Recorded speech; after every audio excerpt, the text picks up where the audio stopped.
We're cold opening because of course we are. Couldn't think of anything that witty this go on. Oh, wait a minute. Hey, wait a second. The pop filter. That I think may have been part of it. Maybe. Not much, though. You're not wrong, Chad. You're not wrong at all. And I don't know what I think of any of this, but we'll go with it. Thanks, sir. All right. Smells rather skunky in here. I wouldn't know anything about that. Clear us out one time here. Tastes rather skunky, too. It's a skunktastic kind of evening. Kill that dude. All right, am I counting us in then? Of course. All right, in 5, 4, 3, 2, 1. What's up, everybody? Chadwick Von Tippitt and Joshua Lee Johnson. Back for another episode of One More Last Time, and for this installment, we're going to go back to what the original intent of the podcast was, and that was to discuss unappreciated, much maligned, or just swept under the rug albums. And when Chad and I were brainstorming this entire concept, we actually came up with a list of albums. Well, what should we go over? And the first one was Black Sabbath, Technical Ecstasy. We both came up with that immediately. And then we started throwing stuff out here and there. And one of the two of us said Van Halen 3. I don't remember which one, but either way, year and a half later, Chad called the bluff. We're doing Van Halen 3, and I did everything I could to get out of it. Yeah, so what brought that on is I've been listening to music at night with my kid on my Amazon app. All right. And it's supposed to be smart and read your mind about what you think you're going to like. Okay. So it... Where do you connect these dots? Well, it played Van Halen, right? I like Van Halen. Oh, don't we all? So I had never listened to Van Halen 3 at all. In any way? Well, not knowingly. Okay, so I hear this Van Halen song, and I'm like, Van Hagar. Yep. So I grab the phone to look at it, to switch it, and I'm like, Van Halen 3? I've heard this song on the radio. Oh, that would have been without you. Well, probably. Yep. They only had a couple of radio hits on that. That and Fire in the Hole, I believe. So I was like, what the fuck is this? Right. So I decided to listen to it, and then I promptly fell asleep. That sounds about right. That sounds like what the reaction to that album would have been. Yeah, I was just tired. I'm not gonna blame it on the record. I think I was just tired. You're a better man than I am. I would have blamed it on the record. Yeah. But yeah, so Van Halen 3, where do we start this? Because there's no point in getting to what was your introduction to Van Halen and all that. We've already done that. No, this just fits our criteria of does it suck or does it not, or where does it fall on the spectrum? So more of a in retrospect sort of approach. Yeah, well, this is my first time listening to it, but is it going to be my last time? Well, you tell me, Chad. You mentioned that you listened to it like 4 times this weekend. Sorta. I listened to it 4 times overall in my lifetime. 3 of them were this week. Oh yeah, so like I guess that's kind of me too. Like a few weeks ago, I heard it all the way through for the first time, and then I decided today I needed a refresher. Mm. And what'd you think, Chad? Well, I have thoughts. Okay, I would love to hear them because believe it or not, for this one, I took literal as opposed to, or I should say in addition to, figurative notes. I also took notes again. Beautiful. All right, so just like I did on one of our first episodes. So after you, Chad, what's your first note on, well, let's get right into it. The first song is called New World. Well, that's an instrumental, so it's like, yep, that's an instrumental. Yep. What do I really, I mean, yeah, it's fine. It's an instrumental. I guess my thoughts were a tad more involved, and I saw it right away as an acoustic and piano rendering of the Without You melody, which is the next song. Which might be intentional, because they could be in the same key. I'm pretty sure, but it sounded to me like that, and the only thing I thought, it was pretty and it's pleasant. It was what? Pretty and pleasant. Pretty pleasant. Oh, yeah, pretty pleasant. It was, though. It didn't offend my sensibilities, and it kind of... offend my sensibilities. Didn't offend my delicate sensibilities. Jag off. But yeah, no, like the sound of it didn't make me go, oh, jeez, when is this going to end? I was like, okay, I'll see this through. Well, see, the thing about that is it's Van Halen, and you can tell it's Van Halen. You could tell it's Eddie Van Halen playing guitar. And that's something that I'm going to touch on as we get further into the album. Yeah. But yeah, you know it's Eddie. It's Eddie, period. And it sounded good. I mean, just like on Beat It. Yes. I mean, yes. everybody knew it was Eddie, but they never really confirmed it. Right. No, I could see that. Okay, so that pretty well covers that. So then the first song, Without You. All right. So I got thoughts. I did more like stream of consciousness notes. I didn't really get too in depth. Dude, those are even better. That's what I did, actually. So this must. Did you say this is the one I must have heard on the radio? Yep. Yeah. So immediately it sounds like Sammy Hagar, but like, yes. But I think it's a little more stomachable. Okay. Overall, I think I like Gary Cherone singing. Really? I think. I've never been a fan of Extreme. I've heard like 2 songs. Right, which 2 or 3, that's probably what everybody's heard, really. Fun fact. What do you got? You know the Don't Want to Go to School Today song? Oh, Christ, I forgot that was them. That's right. Yeah, it was them, but it was also pre-Extreme. What? It was it was Gary Cherone's band called The Dream. Oh, okay. And they had a video on MTV of that version of it. And right. and it's missing the Nuno Betancourt guitar fireworks. Okay. So it's like a tame version of that. Speaking of tame, it's funny you mentioned that song. I forgot all about that. Oh, I say all the time to Crystal, I don't want to go to school today when I don't feel like going to work. Right. I remember hearing that on the radio, one of the old radio station out of Fort Dodge, and back before anything resembling the internet or really choice, you had your rock stations, your country, etc. That was one of the rock stations, so I always listened to that, which meant you were listening to the DJs afterwards. And I remember they had like a call-in session about that song. All right, we're taking callers. How do you feel about that song? I can distinctly remember some housewife saying, well, it's catchy, but I don't know that I condone the message of not going to school for children. I was like, even at my age, I'm thinking, it's a bit heavy-handed for something that I'm 10 and sounds just kind of fun. Yeah. But yeah, that's my memory. Well, like, so the music video for it, the original one of The Dream, okay, it's got like, I don't know, everybody in the 80s looked like they were 45 anyway. Right. So yes. It looked like this teenager skipping school, and he like goes outside and he hops in this convertible with a couple of chicks and his buddies, Because he'd rather go outside and play. Right. Hey. Fucking shit. Yeah, and like the band's standing in a pool, like a backyard pool. Oh, speaking of that, completely off topic, because that's what we do. Go down the YouTube rabbit hole and look up the last days of Lane Staley.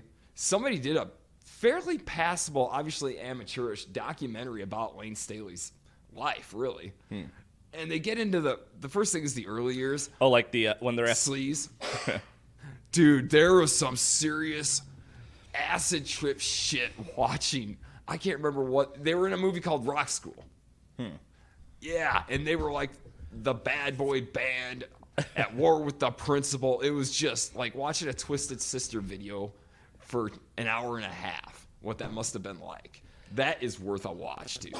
I'll have to remember that. And it's also worth copious notes, too. It was just like, what the fuck is this? But yeah, so way the hell off track that got. So back to the Van Halen 3 song, Without You.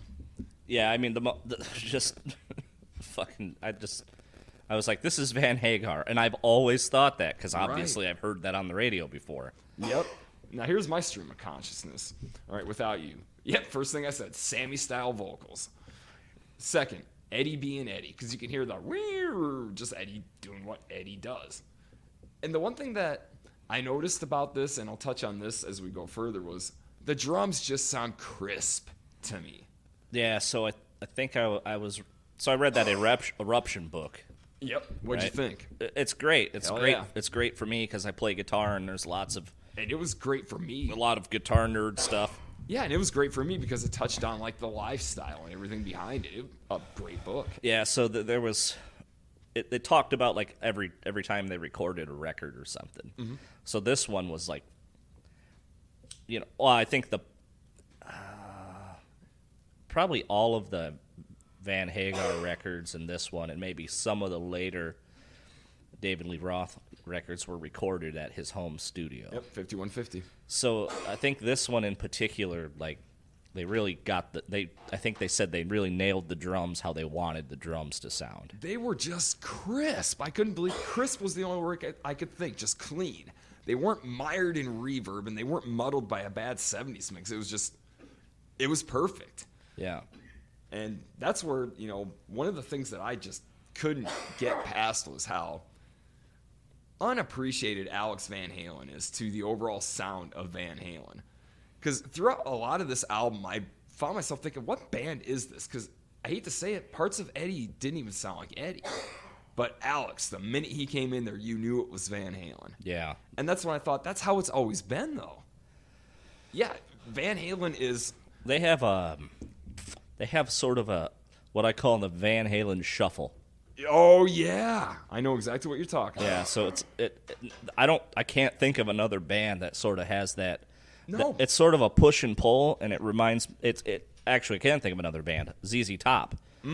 Yes, but it's kind of different though, like. Oh right, it's its own style. I mean, you talk about how John Bonham can't be imitated, and to a great extent that's true. But you could still kind of get his approach, and Alex did a couple times on this album, but. Name me one drummer that sounds like Alex Van Halen. Yeah. I for the life of me, can't. You can name how many that try like hell to do Bonham's things. Some succeed, some don't. Their last name is generally Bonham. But nobody sounds like Alex. Nobody could play with that, like, push and pull, really off-the-wall style. Yeah. Yeah, so...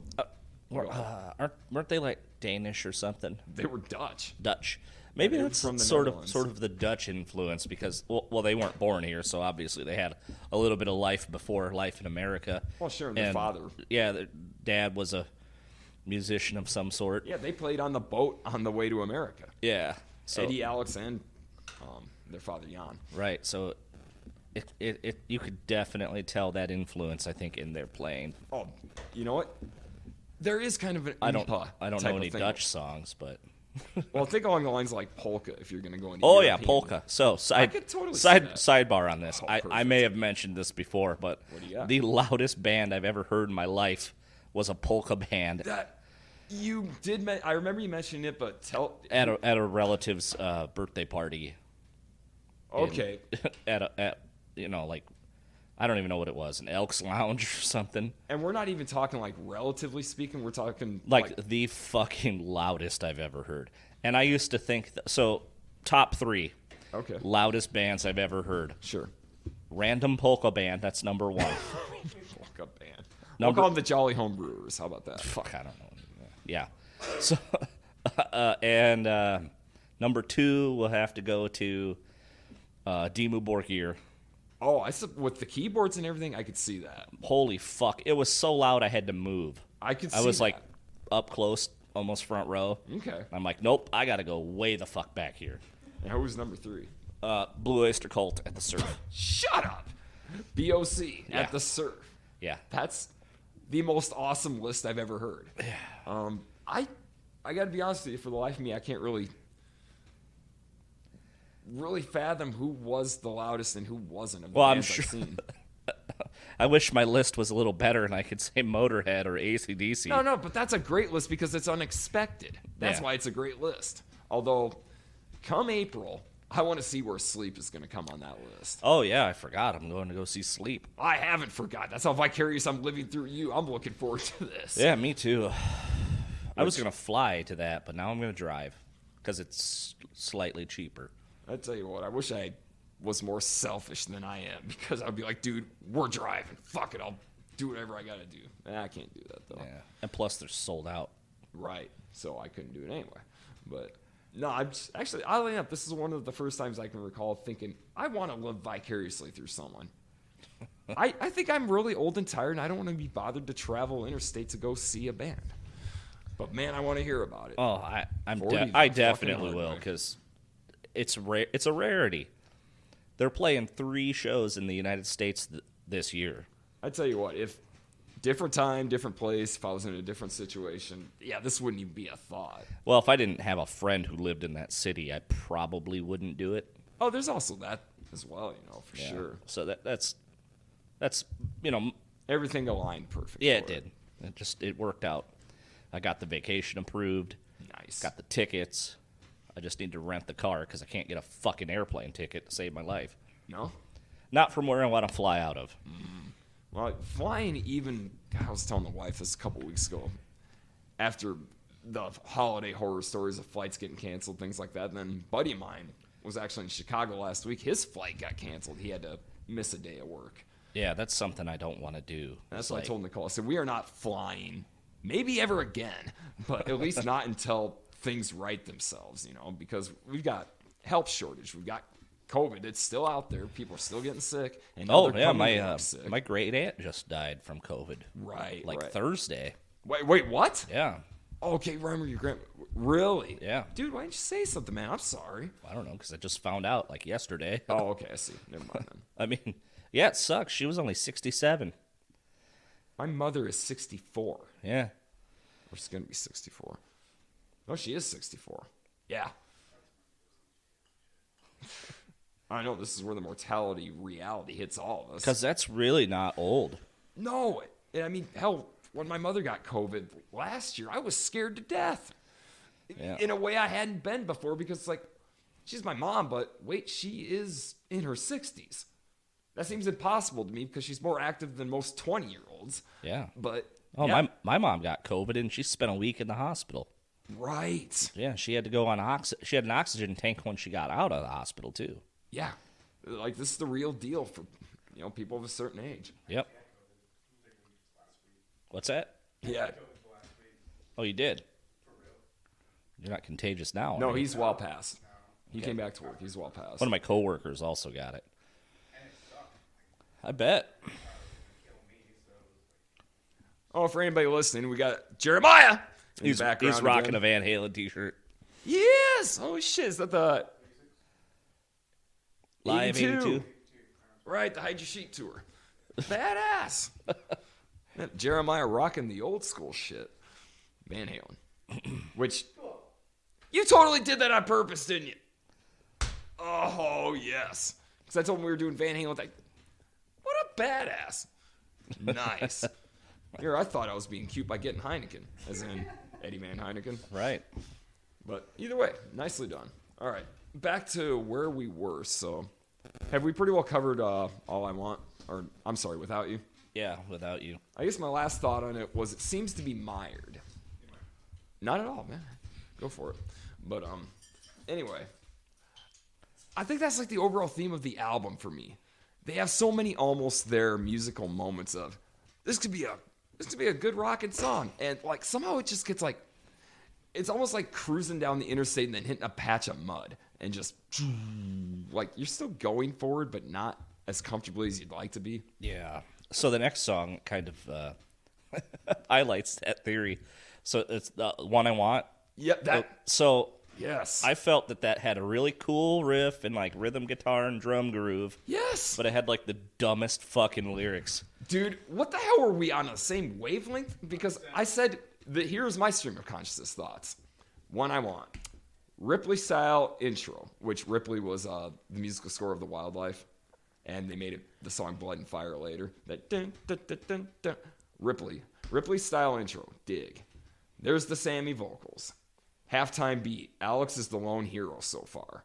Yeah, when he did his backbeat, the fucking verses the verse, rhythm, guitar, and drums meshed up really well. I was just Alex is the lone hero I so also far. And would like to, before you continue on, I would like to point out that Michael Anthony only recorded 3 of these songs. That's right. The 3 singles. And One I Want, I think, was the other one.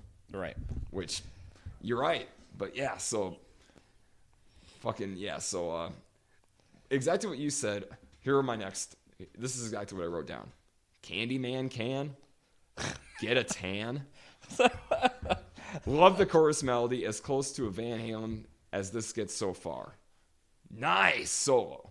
But yeah, I couldn't get past those lyrics. Here's mine. It's Hey, like you've got more. I was like, Superman, mailman, handyman, candyman. Whoa, man, now you're a man. Boogeyman, sandman, strong man, hey, man. Oh, Jesus. Just, I don't, you know, this could possibly be the first song they wrote together. And just imagine the pressure of like, you're hanging out with Van Halen and they want you to write a song. And this is the best thing you could come up with. God, I'm in fucking tears, man. Oh, God.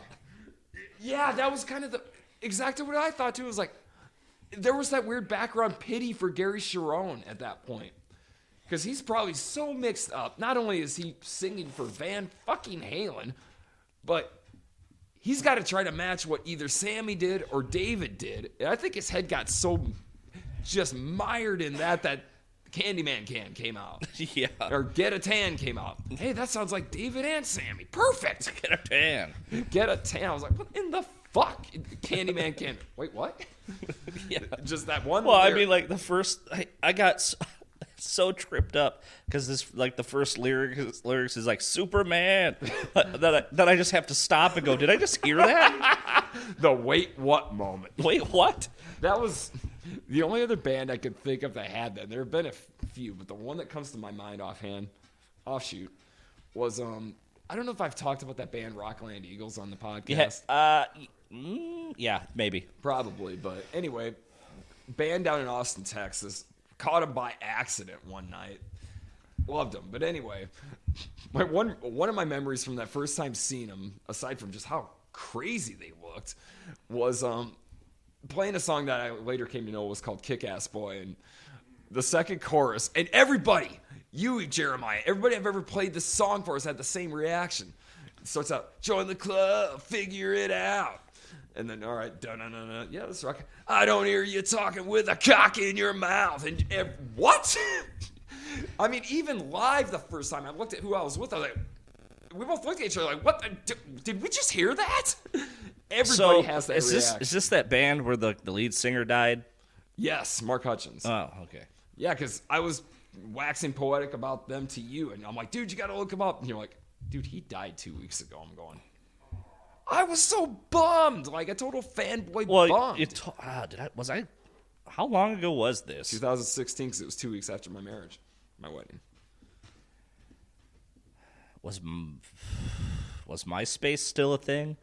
Because I recall having to go to their MySpace or something to hear the songs. Might have still been operable, but yeah, that was how you found out, and then that was how I found out.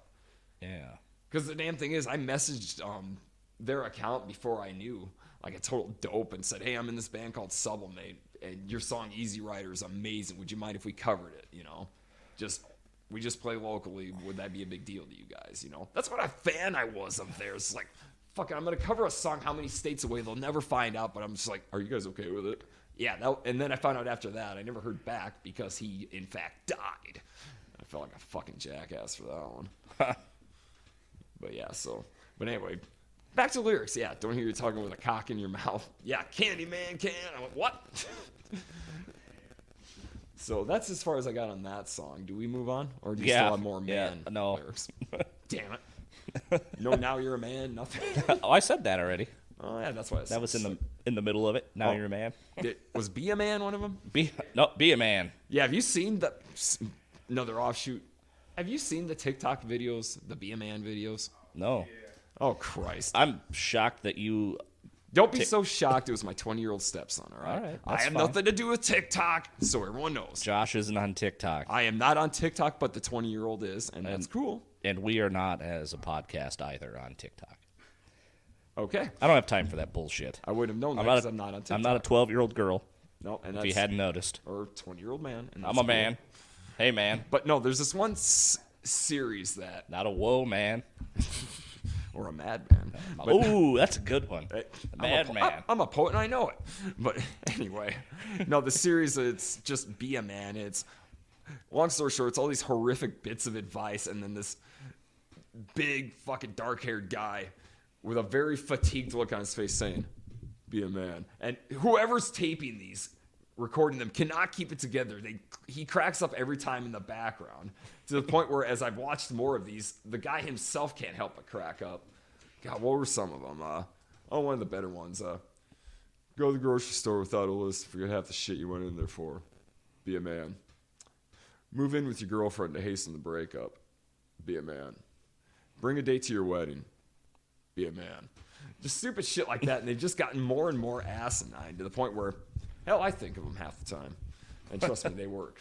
Although I will say my stepson stopped the whole train entirely when what was it? I sent him a picture of a guy whose picture is on our fucking welding gloves and shit. This heavy mustached man's man looking guy. So I sent Lance a picture of that. And I said, grow a porno mustache and get your face put on welding products. Be a man. So he replies back, don't be a woman. Be a man. But where do you go from there? That's the end of the line. Don't be a woman. Be a man. I don't know if it was a sarcastic way of, oh, God, please stop these lame jokes, or if he was dead serious. But either way, don't be a woman. Be a man. Sage-like advice. Live and breathe, my friend. From afar. From afar. My thoughts. Clean intro, and then Def Leppard? It sounded like a Def Leppard song to me. And then, hey, there's Gary. And then the timpani drums. Boom, boom, boom. There's Van Halen. Thank you, Alex. In other words, the drums reminded me of what band I was listening to. And then Eddie's Whammy. And then The Meandering. That was after the first verse that I finally gave up and said, oh, they're meandering again. Yeah. And I lost all thought after that. So I also thought cool intro and verse. And I thought for the first time so far, it doesn't sound like Dave or Sammy. Right. He sounded like Gary. Hey, there's Gary. And it was like kind of a semi-serious, heavy kind of thing. Mm-hmm. And then he lost me at the meandering. And that's just it. It was such like an endurance run to get like it past been, that first chorus. Maybe if it was about 2 minutes shorter. Yes. Actually, that's kind of the overall theme here is all these songs are a few minutes too long. You're not wrong. Not at all. All right, so moving on then. Oh, yeah, this was the one I couldn't quit writing about. Dirty Water Dog. Oh, yeah. First, let me just okay, let me get mine out of the way because you're probably lengthy on this. All right, hit me. So, no, sir, I don't like it. Right to the chase. So I felt that the vocals and guitar were like the same level, like in the mix. Oh, they were. And they kind of like competed with each other. That's why it didn't sit right with me. And then I thought they were trying to be too funky. They had kind of a right the bass, like a weird funky sort of groove to this. And then I was like, you know what? This is like a ZZ Top Reject song. I didn't think of that, but you're absolutely right. Okay, my thoughts. You delved onto so many different layers than I did, which is awesome. I didn't think about the mix at all, but you're right. The vocals were competing with the guitar. Yes, it just seemed Eddie and some dude named Mike Post produced the record. Right. And I don't know if it was just a rush job or what, but it was kind of like... I think it was, my honest opinion, I think it was Eddie. I don't know what influence he was on or not on, but I think it was Eddie finally free to do what he wanted. This was his sober years. His freshly sober years. I don't know at the beginning. I don't know how long that lasted. And he was taking painkillers at the time too. Well. Yeah, that's not a judgment either. Just that's tragically the reality of it is because when he got sober in '95, I at my age went, oh yeah, Eddie's sober. You go back and read Sammy Hagar's book and other accounts, he was not sober for long, right? If much at all. But you what now? After this, I think. Yeah, it was right after this because that was when the downfall happened. The very like public one, unfortunately. 2004 was a bad year for. It was a bad time to be Eddie Van Halen. Yeah, except for the fact that he rode a goddamn military fucking truck to Fred Durst's house to get his guitar back. Yeah, that's weird. What the fuck? It's incredibly weird. It's so bizarre. Well, okay, so the time period this record came out also seems very strange because 98 was strange. 98 into the 2000s was not a good year for rock. No, it was so confusing. That's all I could say is it was confusing. And Van Halen, great introduction to this theory. Van Halen was supposed to be the bedrock, a band you could rely on to be Van Halen no matter what. Even if it was Van Hagar, it was still, hey, there's a new Van Halen album out. This is familiar. This is a comfort blanket. This was not. And I think that's so much of why it's been maligned over the years was it did not give you Van Halen. It wasn't bad music. Nothing Eddie did was bad. It wasn't Van Halen, though.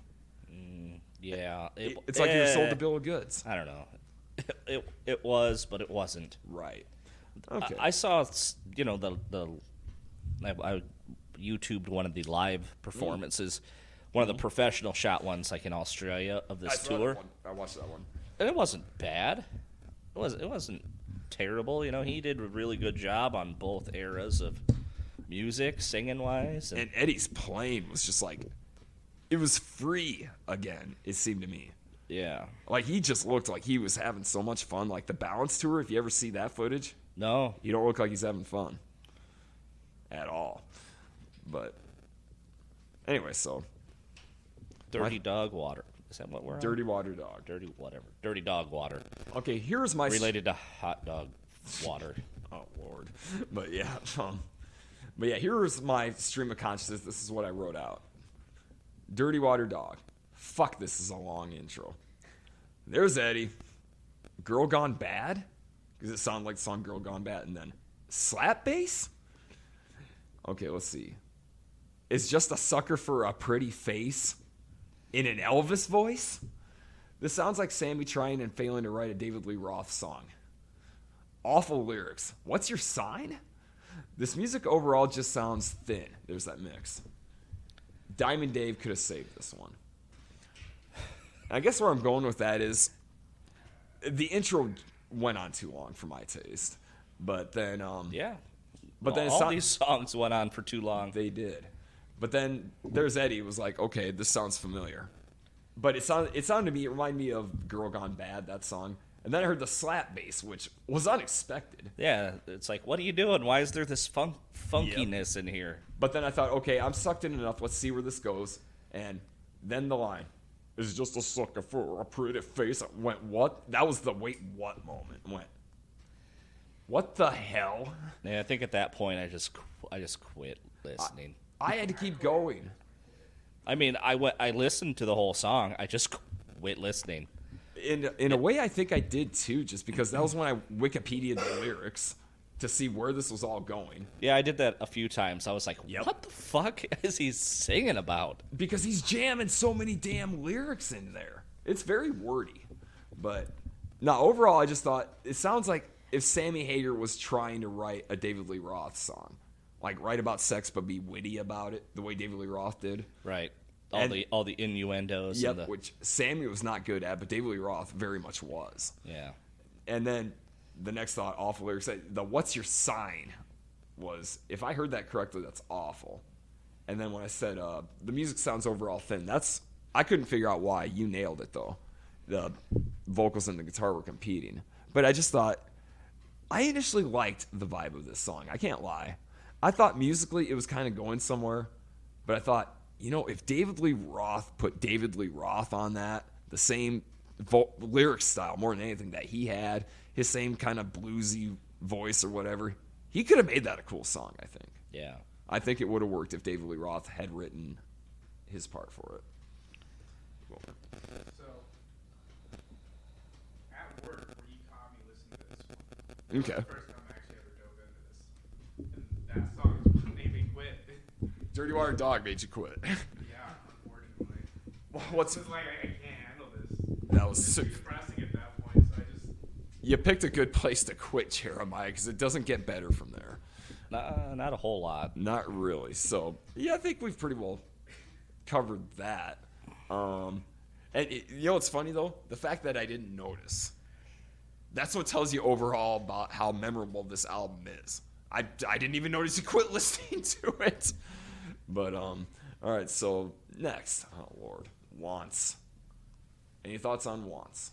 Yeah. What do you got? So here's what I have three artists come to mind. Oh boy. Genesis Yes. well, actually two. Genesis, Phil Collins, Pink Floyd. Nice, because at one point I even thought Phil Collins. I just didn't write it down. But yeah, Phil Collins. Yeah, that's, like, I don't know. I guess I thought it was a good song, except the wrong people were playing it. God damn, you are. How about spit that beer up, dude? Because that's too perfect. Just beer feel through the nose. God, not particularly good, but yeah, well. And no, it's just me sniffing. Nothing fun, unfortunately. But no, that's exactly what really half the album is to me, in my opinion, is great music, just the wrong people are playing it. Yeah, it just doesn't sound like a Van Halen type of song. Van Halen type of album, really. But let's see, my thoughts. Oh, let's see. Oh, fuck, piano. Normally piano's not really bad. But there's a time and place. All right.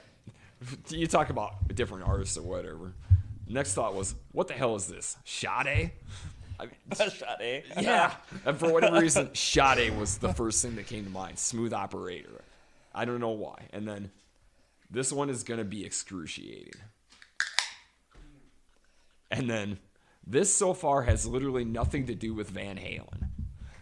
That was what I got from the song. It's like this. And then my last thought was, I can't do it. Next. Seriously. It's like, yeah, that was overall what I thought about that. That was the one song that had musically nothing to do with Van Halen. It sounded nothing like Van Halen at all. Like you said, great song, but the wrong people were playing it. Yeah. So, and the fact that I don't even remember how it goes, and I listened to it 3 hours ago. Yeah. That is literal. That is not a joke. I also feel that way on all of these songs. Yep. So what? Fire in the hole. Fire in the hole. What do you got? I've got a lot, actually. I don't got a whole lot. It's just This one I thought had the Van Halen shuffle. It does very much. So then, it did that, and I was like, oh, Sammy. Okay. And then, for sure. Then by the time we got to the chorus, I was like, wait a minute, Bungle in the Jungle. Oh my God! Whoa! I didn't even cock it, and I'm ashamed of myself. Jethro Tull. So I had to stop this song. Oh my God! And pull up Bungle in the Jungle. Okay, I was listening to Sleep in the background when I was listening to this for the third time because I had to have something to balance it. I didn't think to pull up Jethro Tull though in the middle of it. That's yeah, brilliant. it was like what? It's like they just the vocal cadence on that. Oh God! When he's singing genius. "Fire in the Hole," and I was like, yeah, Bungle in the Jungle. Wow, nice. Okay, I have nothing that can top that, but I'm gonna give what I got. Okay, Fire in the Hole. My first thought was it sounds like an Aldo Nova or Red Rider intro. Like Aldo Nova, that song Fantasy with the helicopters. And then the Red Rider song, Lunatic Fringe. Yeah. That starts out like that. Yeah. That was my first thought. And then there's Alex. Okay, now it's Van Halen. Yeah, it's the Van Halen Shuffle. And then it is Van Halen. And then, Sammy Sharon. Sammy Sharon, exactly. And there's your hook. In the hole. Okay. And there's Mutt Lange sounding, hey, hey, hey, hey's in the background.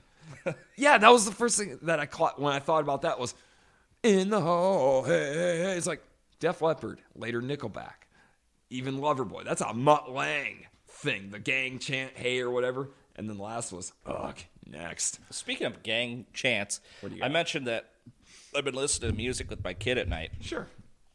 And she'll she'll request some things, and Right. Enjoy that while it lasts. one of them is, she's like, I want to listen to Santa Claus is Coming to Town. So I'm like, Please tell me you pulled the It's Not Christmas Yet, Sweetie holiday, because I've done it. Of course, I say it's not Christmas. Okay, you gave it a shot. And you lost, didn't you? Oh, I always lose. Okay. So anyway, I'll just type that in, and then it will play like 17 versions of that song. because Yes, it thinks I want to continuously Don't listen. tell me you had to hear the Springsteen version. Yes, you did. Aha. Not only that. That's some So callback. we'll get to that in a second. Oh God. I'm going to have to say my favorite. I have two. You have a My favorite. Yeah. If I Okay. You gotta make the Held best. up at gunpoint. You got to make the best of a sour situation. You're not wrong. So, one of my favorites is the Jackson 5 version. I can see that. Oh, it's so great. And speaking of background vocals, when young Michael is singing, Right. and he does the fuck, I can't even remember the lyrics of that stupid song. What? Yeah, You can't remember the lyrics to Santa Claus is You coming. know, the to better watch out. better not cry, better not Right. pout. So when he sings better watch out, in the background you can hear the rest of them go, watch out. And it's so hilarious. That is like Motown. it is. It's like a total Motown version of that song, and they don't do it on like every vocal line. They just kind of sprinkle it in Right. there. Watch out. It's like, what? And That's genius. And I love that whole watch out thing, the whole Motown call and answer vocals, has been utilized by so many different people. Like even Van Halen has done it. Yeah. Top of the world. On, like, or every- typo every- negative. yeah. I know you're fucking someone else. Right. He knows you're fucking someone else. It's just it brought out the layers in that song, even though it is sure. a Christmas song. Okay, it made you It's like the appreciate genius of the Jackson 5. it. I can see that. What And was it's the other such a shame that Michael Jackson got Yeah. the bad rap later in life, because he really was good. I think I have such a hard time. I don't like to say somebody did or didn't do something, not only if I don't know them, but if I wasn't there. But I think if that, whatever, think how fucked up his upbringing was. That's going to screw with anybody's Didn't his head. dad used to just beat the shit out of him? Well, beat the shit out of him, and his dad would bring groupies to the hotel rooms that Michael was in. Yeah. And his brothers. They all did this in front of a 9-year-old. Yeah. Yeah, the kid grew up warped as shit. That's why he wanted his own personal kingdom, Neverland. Childhood he never had. And it got twisted because you're going to go through puberty and you're going to have desires, and yeah, all that shit gets fucked up. Yeah, that's a conversation that I don't know. I don't want to get... So, I really don't better watch either. out. Better not cry. Watch out. Yes. And what was the other one then? Oh, I love the Frank Sinatra one. You can't not love Frank Sinatra. You just can't. It's probably my favorite. I could see that. Absolutely. But yeah, Springsteen. Yo, fucking Lord. Is that not just the single? It's just, you know what? Good on him for being who he is. And man, I've talked shit based on personal preference, which is fucking dumb. But there is such a level of cheese to it that you would think anybody would cringe hearing that. It was almost like a parody. Yes! Yes! It's like you said, Cheese. It's Richard Cheese doing the E Street Band. Down I mean, with the sickness. Yeah. that's bad. It was. It's just awful. And There's two songs I don't ever want to hear. that... That one, Okay. during Christmas, and I absolutely cannot stand Born in the USA around 4th of July. Like, it just ruins it for me. You know what's bizarre about that is, as I get older, even the music that I can't stand or for whatever reason just makes me ill, I can almost sit through now and sarcastically in my own head go, hey, this bit's funny and that bit's funny. And you know why that is? Because lately I've let my kid have the run of the TV as far as watching music videos or whatever. Yeah. Dude, I'm too old to be fighting about it anymore. It's like, okay, I could be the just real jag-off father saying this sucks, I'm not listening to it, which I've been. Or it's just like, you know what? Why not just give it up, man? You had your time. Let them enjoy this because you sure had it taken away from you as a kid. So I let her run the show. And I view it a lot differently now. Instead of going, oh, this is excruciatingly bad, I just think, this is the mechanics of pop songwriting. This is how they capture people. This is manipulative as hell. And I just go down that rabbit hole of thought. It's like watching a TV show, you know? And then you start to see how anything happened, really. And that music, I hate to say it, kids, it's only getting worse. But that's the natural order of It's only things. getting worse. MGK. Or K-pop. Have you had the pleasure of diving down that rabbit hole? K-pop. K-pop, Korean pop. You know, Can't say I have. Did that last week. For whatever reason. So, all right. My child is too young to be under the influence of other children. That's why I say enjoy this while it lasts. It was 3 years ago, and he was listening to Thin Lizzy and UFO and everything else. Cannot be bothered with it now. So she's picking it up from her friends and at school then. Oh, very much so. Where the fuck are these kids getting it from? Older brothers, older sisters. Is it on MTV? MTV ain't a thing anymore. I know No, that. it's all over YouTube. It's YouTube. The YouTube. Yeah, which I guess if I'm going to plug anybody, I'll plug a guy named Q Park that my kid is hopelessly addicted to, and as much as I don't want to admit it and won't out loud, I kind of am too. Because it's so obnoxious. This is Asian gentleman, lives in New York. My wife went down the rabbit hole and looked him up. I guess he's got a family and all this other stuff. Private life, very private, but his whole shtick is to have somebody with a camera follow him into a subway, on a subway, in the middle of Times Square, with his earbuds in, screaming along to what he's listening to, and doing the moves that he would see in the videos. And the way they do these shows is they'll intersplice the videos with footage of him screaming, "Welcome to the jungle! We got fun and games!" Yeah, he did a hair metal one. Or K-pop or whatever. And when you listen to just somebody screaming these lyrics, they're so fucking bizarre. Just the lyrics a cappella. But then you watch a video of like Shakira that came out over 20 years ago, and you think, this was background noise to me then, but Jesus, is this what everyone else was actually legit watching? And then you think, the reason it was background noise is because Shakira really, in all honesty, wasn't that bad. Nothing I'd go out and buy, but I could damn well just ignore it and not be worried about it. And I found that they're all kind of like that. Even Britney Spears, who I fucking hated 20 years ago, it's like, that's background noise. It doesn't offend my sensibilities. It's not offensive. Well, it doesn't offend my pompous sensibilities. You know, wow. But then I noticed that, like, boy, you listen to Nicki Minaj and those lyrics, I'm sitting here thinking, she's not even trying. Or Annie the other day out of nowhere blurred up, and you can eat my ass like a cupcake. I went, where in the world did you hear that? And my wife says, that's a Cardi B song. I went, what? So Really? So remember when like that 2 Live Crew was the worst thing you could possibly hear? Funny, I thought about them immediately. Yeah.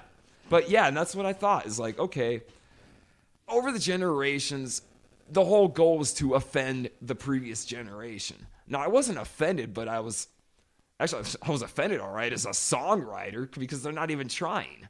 But I just thought, you know what? Eat my ass like a cupcake. But then I thought, you know what? That's the whole idea. Like Lil Nas X, that rapper. Oh, yeah, you were telling me about that. Still haven't looked it up. You know, just enjoy the silence while you can. I have no choice, and I'm not going to say shut this off, which I want to, but it's like, no. Enjoy your music, because I'll tell you what, my parents did not understand Pantera. That's for damn sure. So also, speaking of other things that I discovered while listening to music with a small child. Yeah, okay. So, like I said, my Amazon Music app tries to predict what I may like, judged on what I have listened to. Sure. So I was at home by myself, listening to my music app, working on building some guitar pedals, right, like I do, and this like thrash music came on, and I was like, yeah, I like it, and then suddenly they're singing about dinosaurs. Wait, was this like an educational song? Well, I guess you could view it as educational, but it was. I mean, was it geared towards kids? Yes, it was. It was thrash. Thrash. Amazing. And they're singing about dinosaurs. So I was like, I had to stop everything I was doing and figure out what the fuck I was listening to. But it was called. So it's by Howdy Tunes. Howdy Tunes. And the record was called Heavy Metal Dinosaur Songs. So it was like outstanding. 6 or 7 tracks, and they're all named after a dinosaur. And the lyrics are, Jesus Christ. You okay, Jeremiah? You gonna make it? COVID. So all the lyrics are about the dinosaur the song title's about. Is there a pterodactyl? I don't remember there being a pterodactyl. How do you not? Stegosaurus? Triceratops? T-Rex. Well, everyone remembers T-Rex, of course. I Brontosaurus. Yeah, I think there was a Brontosaurus I would one. hope so. Let me do a quick Google of the track listing because I can't believe it. I've got to hear it. No, it's funny too because Annie actually found her teacher. She had a sub, which seems to be the thing anymore. She had a sub come in one day, and I think they pulled the whole VHS and make the kids watch a movie trick. Only she pulled up a bunch of old educational songs from her childhood, which probably was not far off from mine. And they were like these 90s or early 2000s rap songs about that is a conjunction. That's why you need a conjunction. An adverb is adverb. And I was like, I want to say, oh God, this sucks, but I'm kind of going, Schoolhouse Rock, baby. this is Schoolhouse Rock, and you know what? My kids' grades have been looking a little bit better lately. You know what? If this works, game on. Play another one, Annie. You know? So the track listing for heavy metal dinosaur songs: Sorry. Brachiosaurus. Brachiosaurus. Yeah, I believe that's. I think that the lyrics to that one is like, Brachiosaurus, it's the largest dinosaur, or something like that. Well, that's not wrong. Velociraptor, Velociraptor. the Giganotosaurus. The what? Wait, the Giganosaurus? Yeah, something. Is that like a thing? Yeah. It really? Yeah. I've never heard of that. Spinosaurus. Nor have I heard of that. Now this one's kind of weird, but What do you they got? sing it, and you can understand. Pachycephalosaurus. Pachycephalosaurus. Yeah. So they sing it to where you can actually pronounce it. T-Rex song. What About are the vocal stylings? Are they like and the last one is Kronosaurus. Kronosaurus? Yeah. God, if you could somehow talk Cronus from fucking Venom into doing that, I'll know the world turned on its ear, and that will be amazing. What is the vocal style? It's just like your typical thrash sort of vocals. But there's not even a typical thrash style of vocals. There's Bobby Blitz from Overkill who did the high pitched shit. There's Paul Bostoff from Exodus No, who it did very wasn't- gruff stuff. There was Hetfield was sort of in between them. Yeah. Gosh. Is it just mostly shouted? Kind of. Okay, I can It's. see that then. I'll let you listen to it when we're done if I remember. Lord. You made me listen to Van Halen 3, all right? Chances are I'm going to run into some other version of Schoolhouse Rock that Annie's going to hear. Yeah, I'll pass.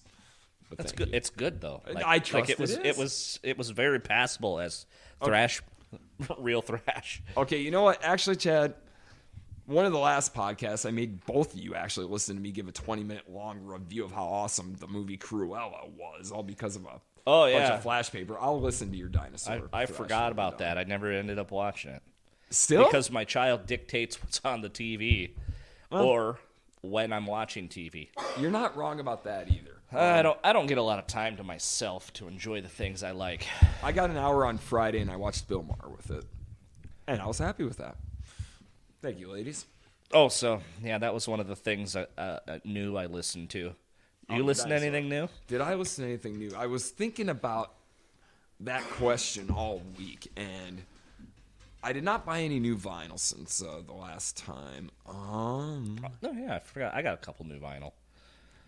Nice. And believe it or not, I've actually kind of been looking. I go into Walmart even, and just I look at the rack. I thinking, found "Give me a myself reason." looking at Target, and Target doesn't have much of anything. they had Abbey Road, and I thought that was probably the closest thing to something I would buy. How much was that though? I think it was $25 or Really? something. Because I was gonna buy a copy of that for my niece. Because I have a copy, and sorry, sweetheart, I'm not getting rid of that one just yet. Yeah, I bought the. For whatever reason, I didn't buy it. I don't know why. I bought a special edition of Yellow Submarine at Kohl's of all places. That's the bizarre thing. Where I got my niece's turntable, they had vinyl there. Mm-hmm. But I think they had like Bob Marley, and that was it. And I don't know how much she'd be into reggae.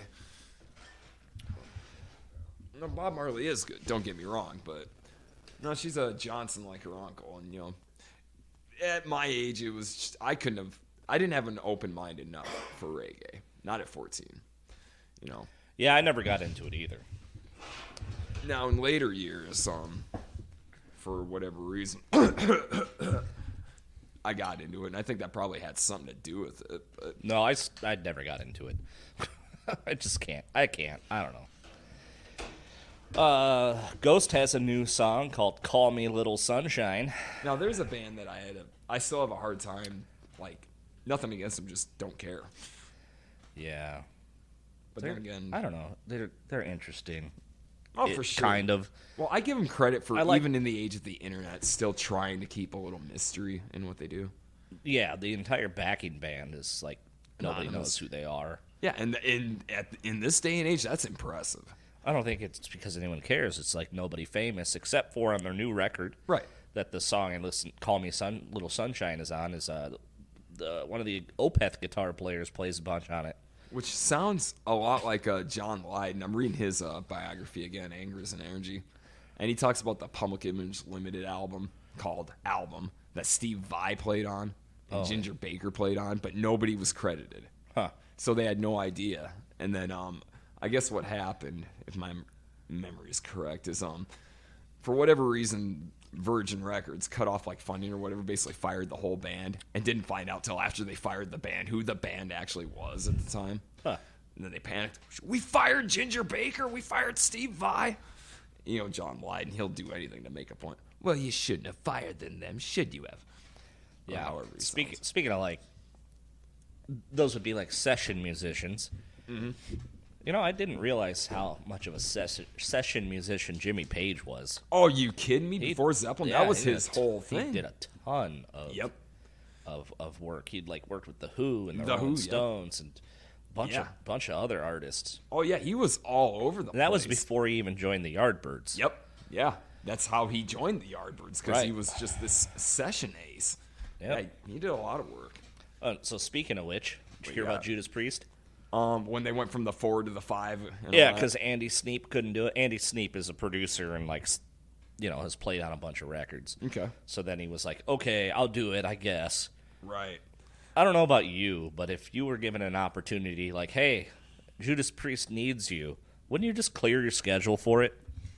Well, I try to look at this logically as opposed to a fanboy under the delusion he could play guitar, but that version of me says, fuck yes, I would. Of course, I'd quit my job. Who gives a shit? Judas Priest. Not quit your job, but not like Rockstar kind of thing, Rockstar the But movie. I know what not you're saying, Rockstar clear the your movie, schedule, right? But But- like he knows he has played with them. But you almost kind of got to think about it this way. You say he's also a producer, right? Yeah. He probably had some high dollar, Perhaps. appointments, what is the word? Obligations. That's it. That to our mind, we'd go, fuck him, go play with Judas Priest. But he's thinking, this is my money. This is my job. I can't just put these people off, So I could see it from a business standpoint. What I read of it, though, and this is the other nice thing about not being on Facebook, I don't see comments. I just read stories. It seemed like there was a real backlash from virtually everybody that Judas Priest is going to dare go out as a 4-piece. Yeah, no shit, because you know what they would have had to have done? Backing A tracks. backing track. Right, and That's the lamest shit. I think that was kind of the deal breaker for him that made him go, okay, we're going to do it right. I mean, it's like Thin Lizzy. The cover of the album Bad Reputation has just 3 of them. Because I can't remember if Brian Robertson had quit or got fired before or after that album was released or whatever. But I would imagine as a fan of Thin Lizzy, look at this going, wait, where's the other guitarist? In the studio, Scott Gorham could do it, but live, So I could see from that standpoint why, just like, what were you thinking even entertaining that idea? Yeah, no shit. So, Anvil, Metal on Metal, is 40 years old this month, or this year. Anvil. 40 years old. I can't believe that documentary came out over 10 years ago. Mm-hmm. God, when was it? It would have been 2008. I don't know. I'll get you an exact here momentarily. I think it was 2008. But yeah. Yeah, considering where I was at the time, it would have been 2008. 7 maybe. Possibly 9. 3-year window there. What's that documentary called? Metal on Metal? No, it was just Anvil, the story of Anvil. Anvil, the story of Anvil. Right. nothing clever like Last Days Here, the Bobby Liebman one. Oh, that was good too. That was I need to watch that again. That was a damn good one. Like, come on, it just had every type of horror story you could want in a musician's documentary, plus Phil Anselmo. Right. Well, that's, sort of like Anvil, the same sort of thing. They never got their fair shake. Anvil didn't have near the drug or women drama, though, that Bobby Liebman did. That's true. 2008. Yeah, okay. But yeah, Anvil, that was one of those that, watching it, I think started to plant the seed of, I wonder at what point am I going to get too old for this, personally. And watching them kind of doing what they were doing, I hate to say it was almost like a reality check for me. You hear it used to be when I was a teenager, if I saw a CD or whatever, I assumed the people making the CD, this was their living. No questions asked. That's how starry-eyed I was at the time. But yeah, even seeing a movie like Anvil kind of hammers home the point of, no, not all of these people are living well at all. Most of them do, in fact, have day jobs. They go on tour when they can. So now you mentioned that, I watched that Mean Man, the Chris Holmes story or whatever. What do you got?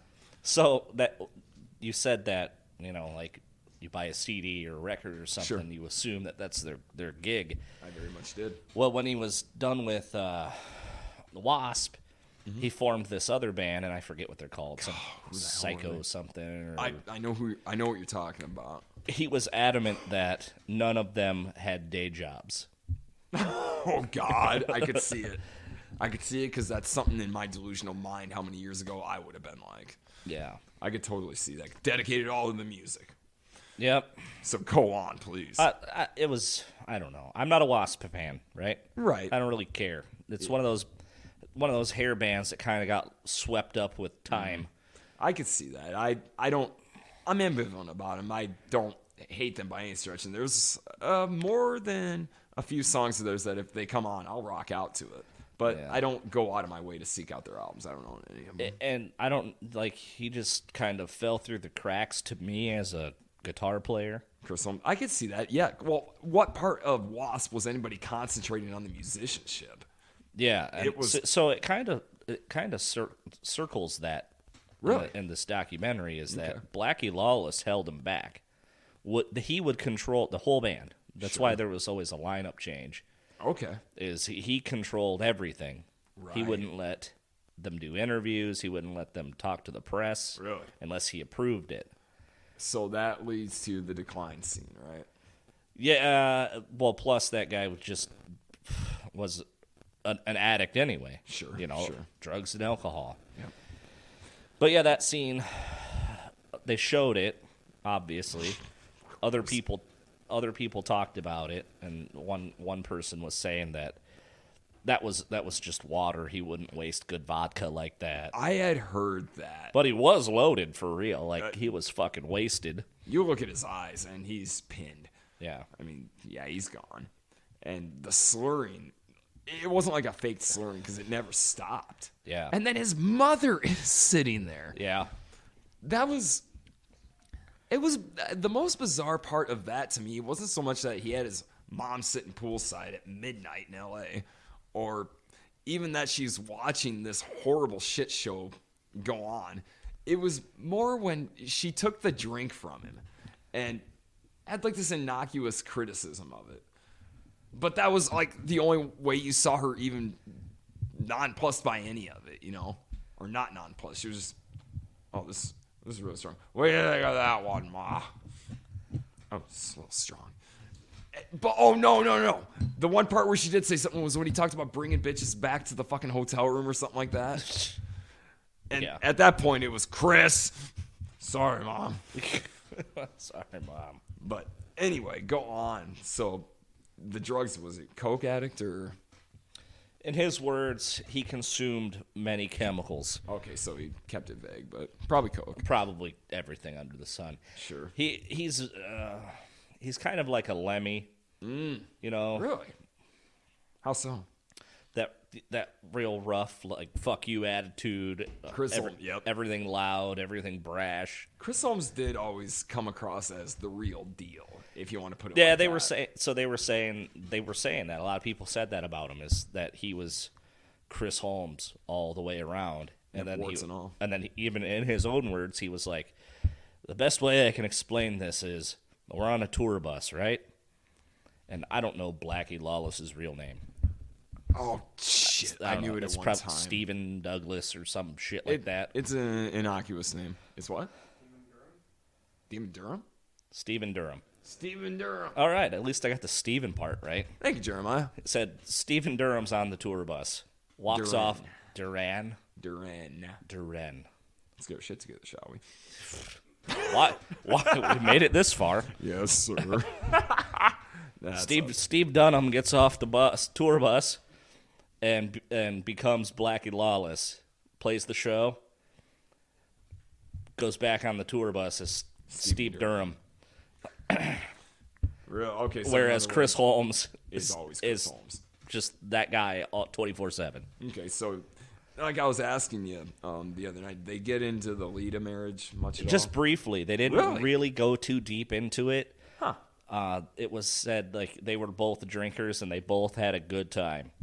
You know what? And his mom, they interviewed his mom. Really? Okay, what's Sandy Holmes have to say about life? And she was trying to play it off as, well, they're both touring musicians. And when, one is home while the other one's touring and blah, blah, blah. Okay.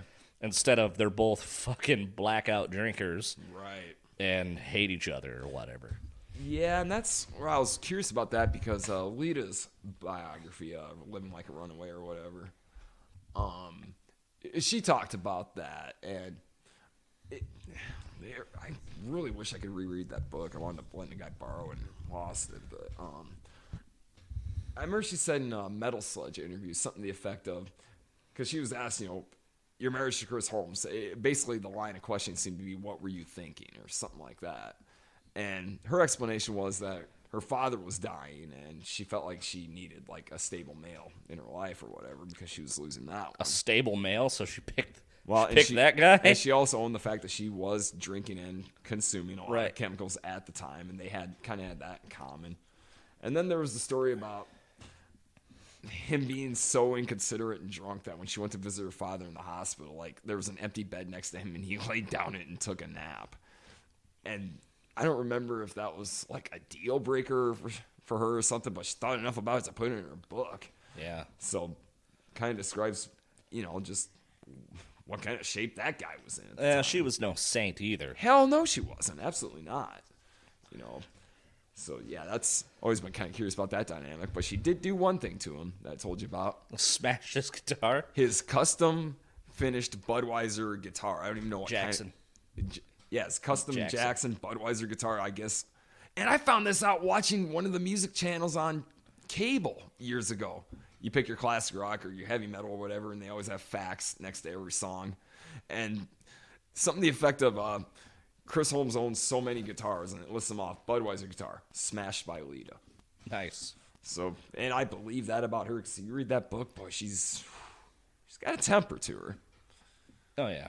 But that said, so any more on Chris Holmes or No, I don't want to ruin the whole thing or reiterate the whole thing, but it was worth watching, I guess. I'll be on the lookout for it. I didn't. Well, so he's sober now.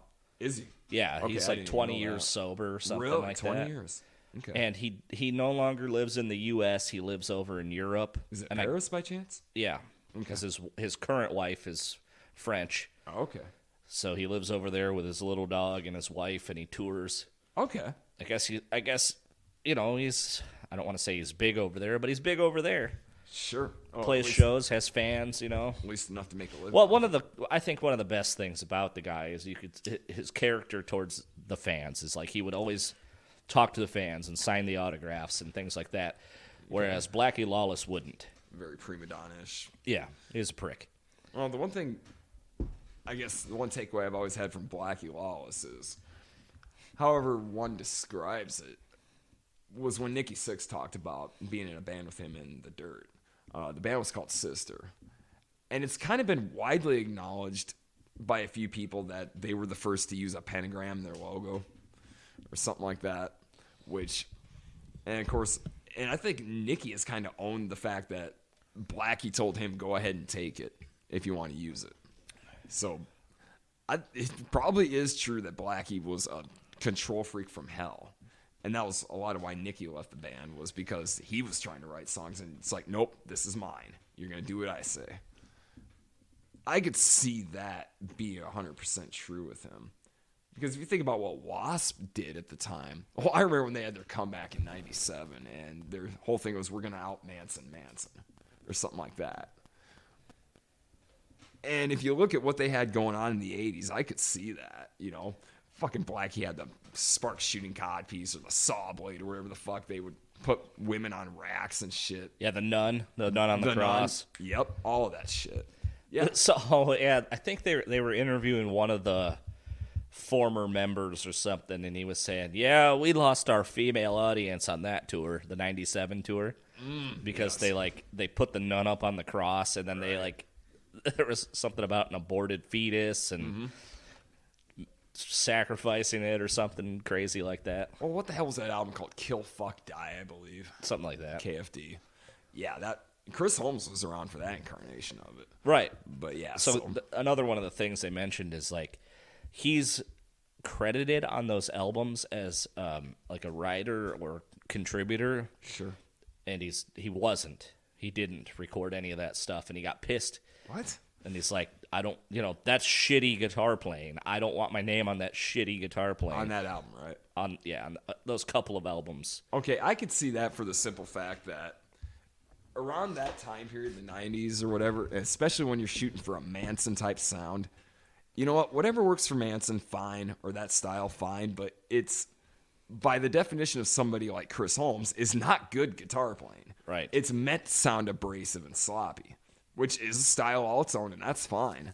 But yeah, I could see having my name attached to that'd be a little upsetting. It's like, nope, I didn't do it. Yeah, that's not me. All you can think. I didn't write that. Right. So, wow, that is fascinating. It's pretty decent. Okay. I didn't walk away like hating the guy, Right. And sometimes that happens when you're. For me, biographies are like that. I don't know that I've ever watched a documentary where I don't know if I ever watched any of them where I wound up not liking the subject or the protagonist or whatever. Books, yeah, that's happened a few times. Right. But all right, so what vinyl did you get then? Because I don't believe I got any from the last one of this. Electric Wizard. Oh right, you were saying something about that. Okay. Yeah. And anything else? Let me think here for a second. Sure. I probably got something else, but I can't remember what it is off the top of my head. That's fine. Yeah, I don't know. The most recent one was Electric Wizard. And I'm trying to think. I already told you about getting the Sleep box set, which, yeah, I'm still listening to, still fanboying over. Oh, speaking of which, I pre-ordered the Matt Pike album that's coming out. Oh, the solo album, that's right. Yeah. You have to let me know how that is. I'm sure it's going to be good. I think it'll be eclectic as all hell. I mean, when I read that one article about the solo album, he started rattling off a list of instruments he was putting on it, and it wasn't guitar-based drums. Different type of stuff, so it'll be interesting at best. Oh, but just like if Anselmo released another solo album, I'd at least want to hear it. I'll do the same with Pike, All right, so I'm not sure if you talked about it, if that happened last year. Absurd from Guns N' Roses. Did you ever talk about that? what from Guns N' Roses? That song "Absurd." Oh, did we? It did. Oh yeah, we talked with each other about it. Right, we never did on the air. So yeah, they did that. Guns N' Roses did that song recently called "Absurd," and it was right. And so, what did I say? I said I told you it was like a nursery rhyme. Yes, you and did. Then it reminded me of that SNL skit where they did Guns N' Roses doing a nursery rhyme. Oh God, that's right. It's just like that. It's a very vulgar type of that. Yeah, and that's where I guess my feelings on it. It's funny that Jeremiah brought that up because as I was out having a cigarette thinking about, okay, what are we going to go over? I thought about Guns N' Roses, and I thought about this album. That song, Absurd, Now, to my ears, has nothing to do with the name Guns N' Roses. Absolutely nothing. Very much like the song Wants, to my ears, has nothing to do with Van Halen. But Van Halen and Guns N' Roses had both, at these points, reached such a level of artistic untouchability that they'd gotten the commercial success, they'd kept their integrity, and gave the fans what they want while still staying true to themselves. I think Eddie at the point of Van Halen 3, and I definitely believe that Axl now, are thinking, I earned my stripes. I'm going to do what I want. Well, okay, so I can see that with Eddie Van Halen because he pushed the envelope for the way guitar is played, for the way they're built. Sure. For the options you can get with guitars. Right. What the fuck has Axl Rose done? Axl, Nope. what has Axl Nope. done? No. Nothing. Was he a good singer? Sure. It fit with Guns N' Roses. But they didn't exactly push the envelope. They're an Aerosmith, Rolling Stones copy band. See, I gotta respectfully disagree with you on that. But there's nothing wrong with that. No, there's nothing wrong with that. They wore their influences on their sleeves. But listen to the Use Your Illusion albums. That was bloated. It was, well, of course it was bloated, but the thing is, And and even Chinese Democracy continued to be bloated. see, and that's just it though. That's That's the bizarre thing about Guns N' Roses though, is they got that level of legend, right or wrong, off the back of one album. One. because it was good. And the thing is, Van Halen could have gotten that off their first album. I mean, you know, if you think about it, that band went into a lot of different musical directions, but it still sounded like Van Halen. I think that's kind of where your hang up may be. Guns N' Roses also went in a myriad of different musical directions, but it didn't sound like Guns N' Roses after a while. Like, Absurd to me doesn't sound like Guns N' Roses. Doesn't, but it does sound like Chinese Democracy, Right, Guns N' which Roses. to me doesn't sound like Guns N' Roses either. And you're right. But at that point, that's where it's almost kind of like, okay, whose fault is this, and is there fault at all? Well, so the lyrics remind me like of One in a Million. Like Axl's trying to be edgy and relevant again. See, and I think it sounds more contrived now, but I think One in a Million was genuine. I really do think it was. I don't think he was trying to shock anybody. I think he was pulling his very starry-eyed, I'm going to tell it like it is, because he got away with it writing a song like My Michelle, who is a real person, but he completely exploded the dark details of her life for a few, well, I don't know, million people, and got away with it. Yeah. So, okay, One in a Million, he's thinking, I'm just going to tell it how I see it, you know, and I'm going to use the terminology that was used. I'm not racist, but this is what I was thinking at the time. Got away with that. So Absurd comes along. You have to, I would really appreciate an explanation for what Pussy Full of Maggots is trying to convey. Yeah, I agree. What's the narrative on this song? Right. What's the narrative and what's the end game? What's the purpose? Just It sounded to me like you just said, someone trying very hard to be edgy. and relevant. And like somebody else said about Chinese Democracy, when Axl was trying to be relevant then, what his idea of relevant was past 10 years ago. Yeah. And that's why Chinese Democracy sounds so disjointed. I just can't. The song, it's like, why did Duff And Slash. and Slash, why didn't they just stop and say, whoa? My opinion is because if you read Duff's book, How to Be a Man, there's that man again, but How to Be a Man, he lists his 100 greatest albums or 100 favorite albums or whatever, and there's a lot of eclectic in there. I get it. He's Slash, he's the punk Yeah. in the group. Yeah, and the Prince Dye your fan hair and blue, wear everything plaid else. pants, safety pin through your nose punk. Yeah, the real deal. Now, Slash, on the other hand, you're right about that. Yeah, that's the one I kind of go, where are you going with this? Yeah. But I think because there were a couple of different lead spots in there or whatever, there's good guitar playing on the song. That's the bizarre thing. But, yeah, for him to not, I think for his part, he's just going, you know what? Life's too short. Fuck it. Let Axl have this, and we'll put a song like Hard School on, and that'll be more my wheelhouse. I just don't get it. I don't either. And Like, that's it doesn't seem like a finished song. Well, it's You know? I don't know. I guess just for my part, I thought I'm with you. It's like, okay, I don't get it, but that's where maybe I'm just getting older and more resigned. It's like, I don't have to get it. Whatever. Those guys gave me a lot of musical highlights. I'm gonna be grateful for that and not judge them. Fuck it, they can do what they want. For which one? Because like Hard School or for Absurd? 'Cause Absurd was ridiculous. Yes, that's the one I'm talking about. I have no idea what you're talking about. Hard School. Look up Hard School. Was It that sounds a- like it came off Came out Illusions. after Absurd. It's like another single. Oh, Yep. I didn't know that. Yeah. I'll have to listen to that.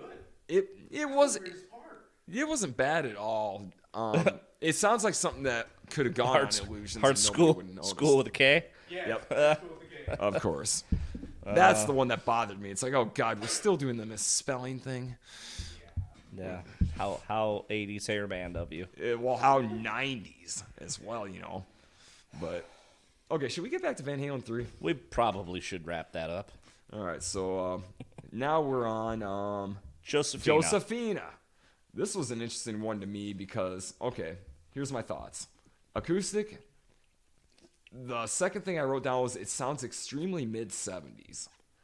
I and then- thought it had a Queen-like vibe to it. Mid-70s. Yeah, mid-70s. And then even the lead sounds like Thin Lizzy.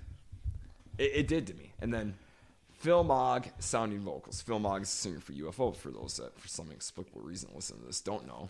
And then my final thoughts were, this I dig, but I'm not hearing Van Halen. I'm hearing UFO, Thin Lizzy, even Zeppelin behind the beat. Yeah, yeah. So lyrically, I think more. it's about Gary Sharon's mom or something. Like 'Cause she was like a single mother, Okay, and he 'cause- was wondering what she was like before he came along, or some shit like that. That makes sense because the next thought I wrote was these lyrics just reek of Phil Mogg. It sounded like something he would have written for UFO.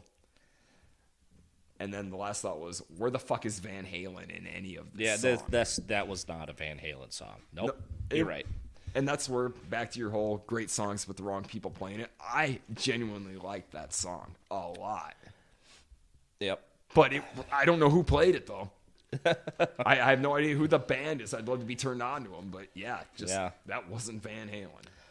Okay. So a year to the day. Oh, Lord. This is Give what- yours because I've got plenty. This is what I said. Is this Led Zeppelin?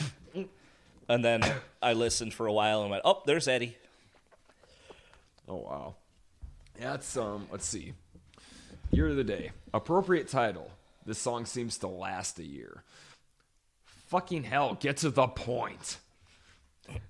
This is like a bad 80s power ballad. There's Eddie. A year to the day. Oh, fuck. Is this a bad power ballad? Next. And Yeah. funny you say Zeppelin because I didn't write it down, but Kingdom Come Yeah. and Great White were the two bands I thought of. Yeah, maybe it wasn't Led Zeppelin more so than like Bands heavily influenced like by Led Zeppelin. Coverdale kind of a At vibe one to point I thought, Coverdale? Not quite. yeah. But yeah, that same overwrought, Yeah. over dramatic, it was a bad power ballad. Yeah. It just reminded me of that vibe, like Kingdom Come or Great White. And then if one instrumental was enough, We've got two. two of them. And this one is called Primary. Primary what? I don't know. I wrote wacky sitar effect. Why not? Yeah, that's pretty much what It just was out to breakfast, lunch, and dinner, but like a minute and a half of some weird noodly. and it was the perfect Song. length for it. I thought, okay, I can dig on this for a minute and a half, figure out what he's doing. All right, yeah, we're done It's now. to give you a break. Yep, and it was great. All right, so It's to give you a break because the next song is Is Ballad or the Ballad or the Bullet, Bullet. in which Sammy Hagar says vote or die. Yep. This is what I wrote. Bullet or the ballad. Hey, a driving tune. It just seemed to be driving. It's like, okay, finally, we're getting somewhere. And then House of Pain, because it sounded to me like House of Pain at one point, their song. Yeah. Not the band. And then lyrically, I'm bored already. And that was that. Yeah, it's I googled the lyrics and I'm like, what? So I was thinking 1998. Was there some sort of election? Was that an election year? No, it was when Clinton got caught with Lewinsky, if anything. It might have been midterms. I was trying to figure out what we're talking about here, because it was like "Give Me Liberty" or "Give Me Death" was like the no first. truer words were ever said, and that was the one I wrote. I'm bored already. Yeah, like, I Oh, just God. don't understand what it was a political song. What were we? I'm assuming. What were we fighting for? I don't know. I think they probably figured, okay, after Dirty Water Dog, you better write something deep. Yeah. Which is very much a Sammy Hagar type of approach to, okay, I just wrote Up for Breakfast, now I'm going to write Learning to See. It's like, no. Someone was still slapping butter on your biscuit, okay? You're not going to make me think any deeper than that. Knock it off. Yeah, so to speak to how, Oh, Lord. I don't want to say how bad, but how bad some of this was. So You know what this last one? I've got a little bit of this left You might here. do. All right, cool. So, I'm listening on YouTube, right? As I did. And it'll hit you with a commercial, right? Or an advertisement. Yep. So I'm at work listening to this, keep in mind. So I'm doing something while I'm listening, Right. like paperwork or whatever I do at work. Sure. And I'm like, fuck, this sounds like a goddamn Gillette commercial. So I was like, what the fuck is this? So I went back to the computer and I pulled it up. It was on an advertisement. And I seriously thought it was the next tune of this this album. Oh my God, that speaks so many volumes about it, but you're right. Okay, so, all right. Now the last song. How many say I? All right, I'll just give my quick thoughts. Parts of this remind me of the Guess Who, so there's that. I like the Guess Who, and there must have been some chord changes that made me think of that band, and I like that band, so as I said, there's that. And then the next thing was, When She Needs a Hug. Was that the lyric? And that was all I wrote about that. So, Now, the background is Eddie plays piano and sings, so there you go. well, yeah. That's Eddie. Eddie is singing this one. Yes, he is. Okay, so from what I understand, he was like in bed with his wife one night, and he was like, I just got to go play this on the piano. Right, yes. And she was like, fine, go ahead. Okay, And he you're like right. records it on a micro cassette recorder or something, like a rough version of the song, Sure. and then presents it to the band and whatnot. And Gary Sharon's like, no, you should totally sing it. Gary did harmonies on it. Yeah, he did the background stuff. Right. So Yeah, what this were is your thoughts? This is probably the only song I like musically. Okay, now we're talking. Because the vocals are just kind of lame. Well, And you, all right, listen, writing vocals, writing lyrics, not Eddie's strong point. No, he never did. Yeah, Really? not good. And it just strikes me as, hey, you got to listen to your woman. She's delicate. Whoa, man.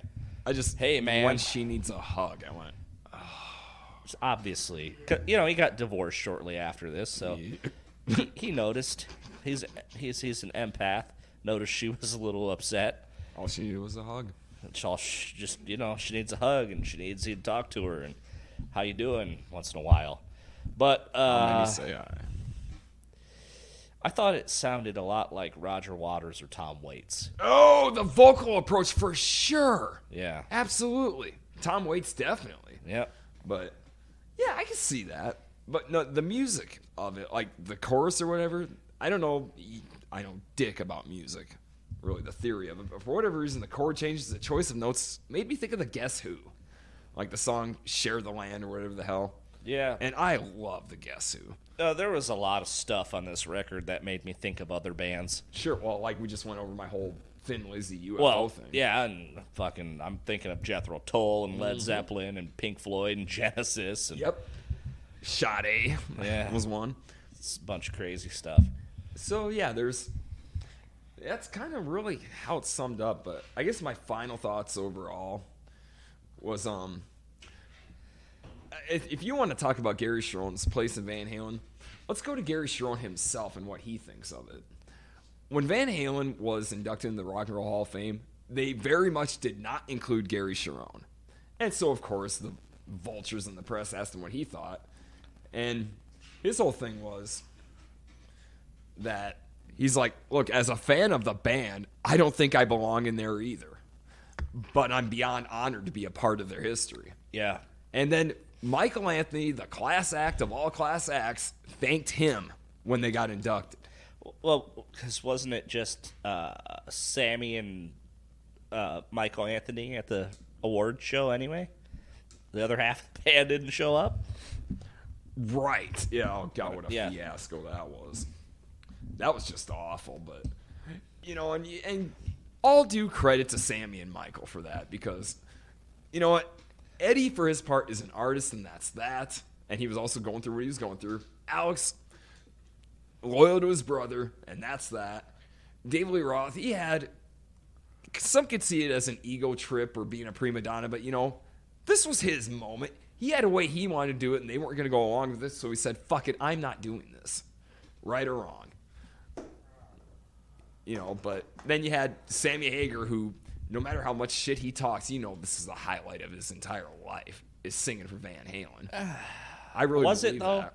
I think for him it is. Probably is. We're probably going to remember him mostly for Van Halen. And then Michael Anthony, the luckiest guy in the world, really, if you think about it, was just a genuinely great guy who happened to be a part of this massive juggernaut. Definitely put up with a lot of shit. Right, and got, like you said, Jeremiah, got shafted because think of Van Halen without those backing vocals. Nope. Yeah. Nope, that band was the sum of every perfect part when it worked perfectly. And I do not know where I was going with this, so Hey, welcome to the podcast. Right, but no, that was my final thoughts on it. Is anybody that wants to give Gary Sharon a hard time, I don't even want to, because even himself said, you know what, I'm beyond honored to have been a part of this, but no, I don't deserve to be a part of the Hall of Fame. I'm a fan, and my tenure in that band is not part of that contribution. Well, he had also said something like, when he initially joined the band, he wanted to go on a tour and sing all the hits, and then make a record. So then fans would be kind of used to him, but they didn't go that route. No, and I was just reading that again today. Yeah, I don't. And I don't know that it. You know what? Let's think about that theory. I think maybe the reaction would have been a little less severe. Well, it still would have been. I said, I watched that live in Australia, and he was good. It was good. The fans seemed to like it. They played a bunch of stuff that they hadn't played in years. Right, and they let Michael Anthony sing "Somebody Give Me a Doctor." Yeah, and it was listening to that was when I went back to the whole thing I've always felt about Michael Anthony and him, as you said, Jeremiah, being shafted. God damn those vocals, people, especially Eddie, unfortunately, like to harp on, he was just a rudimentary bassist and he wasn't good, blah, blah, blah.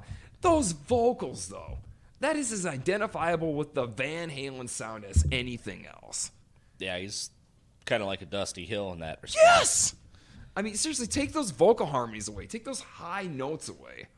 Yes, Van Halen would have been huge, but I guarantee they would not have been pop huge. Yeah. Without that. It was the Beach Boys. Really. So, yeah, grand shafted people, Michael Anthony for sure. But still a class act. But anyway, which leads to, I guess the final thoughts on the album. Gary Sharon himself said, I'm just a footnote. Yeah, God damn it. I just don't know. I'd say overall depressing, but I think it would have been absolutely amazing if it was just between, Eddie and his brother the whole time on it. I don't want to go as far as saying this is what a Van Halen solo record would sound like, because it wasn't that great. But it also wasn't bad. Well, but think about the definition of great, and that's what I kind of came back to over and over I again. suppose I should say it wasn't memorable. You know what? There's that. It wasn't memorable. There wasn't the simplicity of the pop hooks. Well, even that, like the music. There are tons of Van Halen songs that I know in my head. Like I know the melodies and the guitar parts and the drum parts. And that's where you have the sum of all the parts, though, because with the exception of Eruption, there were hooks. Like it or not, there were hooks. That was the only thing that could rein Eddie in. Otherwise, I mean, he just was such a musical genius. His mind never quit that. He would noodle for a fucking hour and release it if he could. That's all he ever wanted to do. He got reined in by David Lee Roth saying, nope, structure, do this. And that's what broke them to such massive heights. But there was also certain stability factors. Like, you knew with Van Halen you were going to get those awesome backing vocals. You knew it, and that sweetened the deal. But the one thing I found with this album, and it made me go back, if not for Alex, it wouldn't have been Van Halen. He, at times, was the only source of familiarity. I mean, they kind of buried Michael Anthony in that album. Well, like I said, 3 songs. I mean, vocal-wise. Well, yeah, okay. So he probably... You know, there weren't as many vocal harmonies, but you always knew at any point if you had a doubt if this was Van Halen or not, Alex. Alex brought you home. That's why, God, it's just underappreciated, you know? Yeah, that's true. So, but then again, kind of goes to, I don't know. You think we wrapping this up then, or? Yeah, let's wrap it up. I don't think I have anything else to say. All right, any final thoughts at all, or did we pretty well nail that? I don't think I'm going back to this one. I can say in all complete and total honesty, nor am I. Nor am I. It was good to appreciate Eddie, Alex, and Michael, and then the people that weren't there by default, you know, Dave and Sammy both. No, in fact, Jeremiah here probably summed it up best when, you know, he wound up driving me here, so I rode with him, and he says, well, what we listen to? I said, dude, I don't know. He pops in 5150, and we both looked at each other like, we both appreciate this a lot more now, don't we? He's like, why do you think we're listening to it? I said, yep. And that's what this album did. It made you even appreciate Sammy, because Sammy did what he did and did it well. But in the end, no, I'm not going to listen to it again because I have no reason to. Yeah, me too. Right. And that's where I think people got so upset about it was, like, I'm pretty sure I said something to you to the effect of, because it didn't deliver on what is expected of the name Van Halen, people either met it with indifference or outright hostility. And unfortunately, this album did not deliver on the brand, if you will, I'm sorry to say, of the band as opposed to the man, Van Halen. You know, it was well put together. You know, anything Eddie and Alex play is not going to suck. But as far as what you put the Van Halen logo on, like I said, there were a couple songs that I just thought, what does this have to do with Van Halen? The Van Halen is not playing this. I love it, but it ain't Van Halen. So those are kind of my final thoughts. Yeah, man, it's... Oh, Lord. That was just like a stock photo of that. Yep. Of that strong man. Cannon Man. Be a man. I'm getting shot with a cannon man. Get a tan. Be a man. Just remember to be a man. Oh, Lord. All right, and on that happy note, Well, all right. You can find us on Instagram, Facebook, Twitter. we're on Twitter. Yeah, we're on Twitter. Okay. I always link all of our social stuff online and whatnot. And No, that's good because you're the guy. Because, yeah, I feel like an alcoholic in an AA. As of February 3rd off Facebook. We're on Apple Podcasts. Nice. We're on Pandora somewhere. Okay. We're even Pandora. on Pandora, yeah. Okay. We're even on Spotify. Chad, you are the man. Although we should probably just Be a Chad. yank ourselves. Yeah, be a Chad. Yank ourselves, why? Yank ourselves off. Yank ourselves off Spotify to stand in solidarity with Neil Young and... You know what? No. In fact, we're going to go a little bit further here. As far as Neil Young's whole thing goes, I love the integrity, love it. He don't give a damn. But as far as misinformation goes, it's free goddamn speech, okay? You know, I don't think telling Joe Rogan you can't talk about what you want on your podcast is the solution. If that was the case, you and I would have been fucking yanked after the first episode because of all the bullshit that we talk. And it keeps going. It's entertainment. If you get your information from entertainment, that's your problem. Let the problem sort itself out. Yeah, and Joni Mitchell yanked her catalog. Oh, God, there's a bloat up. Nothing against her, just not a fan. Well, you know, they're both polio survivors, Yeah, right? they're both Canadians, so take that out how you will. Yeah, I could see how they would be upset with telling people to take fucking Right. horse dewormer instead of getting an actual vaccine. I understand that, but here's the other point. Watching Bill Maher Friday night, they had the former director for the ACLU on there. he talked about how one of the things that he had to fight for was the Nazis' right to march in Kanoki or something like that, someplace in Wisconsin. He has relatives that died in Auschwitz. And he still had to say, you know what? Do I like what they're doing? Fuck no, I don't. But do I like the fact that they get to say it right or wrong? Yeah, I do. That's how I look at that, you know? And plus, you know what? Misinformation, at one point they said the lab theory was misinformation. And they would flag that and block that. Now they're like going, well, you know, well, maybe. Well, yeah. Anyway, point is, we'll be the last ones on Spotify. We'll shut the lights off. That's fine, and they'll have no choice. We'll be the Tiger King of Spotify. I don't want to be the Tiger King of anything. No, I'm just saying. And his sentence got reduced, by the way. By 1 year. Either way, it still got reduced. I guess that's a win. But regardless, though, no, we'll be the Tiger King of it. Nobody wanted anything to do with One More last time until they pulled Joe Rogan and every other podcast. Well, nobody cares about these assholes. Why even listen? And all of a sudden, oh, God, I don't want that to happen. I don't want to blow up. All right. Do not listen to our podcast. Don't buy our shit. Don't subscribe. Nothing. Leave us alone. Yeah. Fuck you. We love you, though. We really do. All right. And with that, this has been one more. Last time. Hasta.